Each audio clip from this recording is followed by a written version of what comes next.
ला भेट देण्यास आपले स्वागत। हे ट्युटोरियल उत्तरेकडील जर्मनीच्या ब्रीमेनमधील रॉल्फ स्टायनॉर्ट यांच्याद्वारे निर्मित आहे। अगोदरच्या आवृत्तीत एडिटिंग केल्यानंतर मला येथे ही इमेज मिळाली होती आणि आज मला असे वाटते की कलर सेट करण्यास मला काहीतरी करायला हवे, कारण ही इमेज खूपच हिरवी आहे। कलर ऍडजस्ट करणाऱ्या येथे अनेक पद्धती आहेत। त्यामधील एक आहे कर्व टूल। मी टूल बॉक्स मधील कर्व्स टूल वर क्लिक करते आणि नंतर मी हिरवे चॅनल निवडून वक्रास खाली ओढते। तुम्ही पाहू शकता की इमेज मधील कलर चॅनल आणि धुके हे खरोखरच्या धुक्याप्रमाणे दिसत आहे। मी आता वक्रास अशा प्रकारे ऍडजस्ट करते की मला करड्या रंगाची इमेज मिळेल, हिरवी किंवा मजेंटा नाही। मला कर्व्स टूलचा वापर करायचा नाही, कारण हे इमेजच्या तपशिलास नुकसान करेल आणि हे नुकसान मी नंतर दुरुस्त करू शकत नाही। मी उंडो टूलचा वापर करू शकते, पण नंतर मला सर्व स्टेप्स पुन्हा कराव्या लागतील।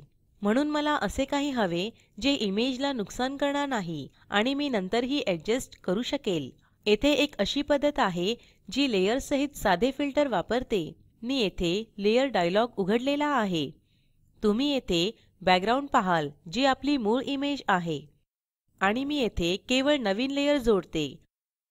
लेयर फिल टाइप मध्ये व्हाईट निवडते आणि त्यास कलर करेक्शन ग्रीन हे नाव देते। आता माझी इमेज पूर्णपणे पांढरी झाली आहे, पण मी लेयर मोड बदलू शकते। लेयर मोड हे एक अल्गोरिदम आहे जे दोन लेयर्सला जोडते, म्हणजेच मूळ बॅकग्राउंड लेयर आणि नवीन तयार केलेले लेयर। मी येथे मल्टिपल मोड निवडते आणि तुम्हाला तुमची मूळ इमेज अगोदर जशी होती तशी पुन्हा मिळेल। मल्टीप्लाय मोड बॅकग्राउंडच्या पिक्सेल्सचा फोरग्राउंडच्या पिक्सेल्स सोबत गुणाकार करते आणि त्याच्या उत्तरास 255 ने भागते आणि पांढऱ्या चित्रातील सर्व कलर चॅनल 255 आहेत। तर 255 ने गुणने आणि 255 ने भागणे हे आपल्या सुरुवातीचे बिंदू देतात, म्हणजेच बॅकग्राउंड। पण जेव्हा मी नवीन लेयर मधील एक चॅनल कमी करेल तर बॅकग्राउंड मधील ही कमी होईल, कारण समजा 200 ने गुणने आणि 255 ने भागणे कमी देते। आता मला असा कलर निवडायचा आहे की जो हिरवे चॅनल कमी करेल। येथे माझ्याकडे काळा हा फोरग्राउंड कलर आहे जो मी बॅकग्राउंड कलर मध्ये बदलेल आणि पांढरा फोरग्राउंड कलर आहे आणि तुम्ही पाहू शकता की लाल, हिरवा आणि निळा या सर्व कलर चॅनलच्या व्हॅल्यू समान आहे, म्हणजेच 255। येथे स्लाइडर वरील कलर द्वारे विचलित होऊ नका। हे निळे नाही, पिवळे आहे। पण जेव्हा मी यास एका ठराविक बिंदूपर्यंत स्लाइड करेल, तुम्ही पाहाल की सर्व स्लाइडर मधील कलर आपोआप बदलले जातील। ठीक आहे, मी येथे हिरवे स्लाइडर निवडते आणि स्लाइडर ओढू, समजा 211 च्या जवळपास, आणि मी इमेजच्या आत फोरग्राउंडच्या रूपात जो कलर मिळाला आहे तो घेते आणि मला त्याचा परिणाम मिळेल जो मजेंटा आहे। ओपॅसिटी स्लाइडरच्या सहाय्यासहित मी माझ्या हिरव्या घटाची तीव्रता ऍडजस्ट करू शकते आणि जेव्हा मी मागे 0 वर जाते मला जुनी इमेज मिळते आणि जेव्हा मी स्लाइडर वर ओढते तर मी इमेज मध्ये हिरवे चॅनल कमी करू शकते आणि इमेज मध्ये मजेंटा येण्यासही टाळू शकते।